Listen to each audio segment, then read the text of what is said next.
أفضل يوم في ال 365 يوم هو يوم عرفة.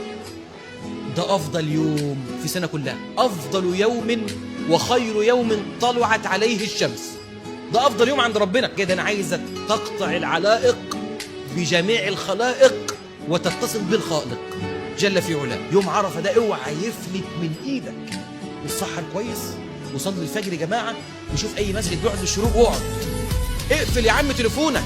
بعض الناس يا جماعة لما بيطلع رحلة بيتحول، بيهيئ نفسه للرحلة. أنا عايزك تهيئ نفسك لهذا اليوم. اليوم ده هيخلصك من سيئات سنة ماضية وسنة باقية. والله العظيم فرصة لا تعوض، مالكش دعوة بحد.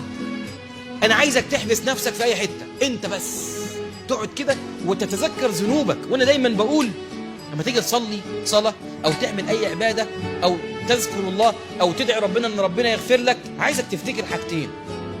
افتكر تقصيرك وافتكر نعم الله عز وجل عليك.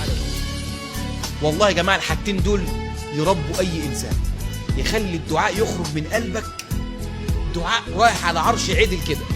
لما تقعد تتذكر تقصيرك في جنب الله والذنوب اللي انت عملتها، وفي نفس الوقت تفتكر نعم الله عز وجل عليك. انت عمال تعصي ربنا وربنا رزقك بتليفون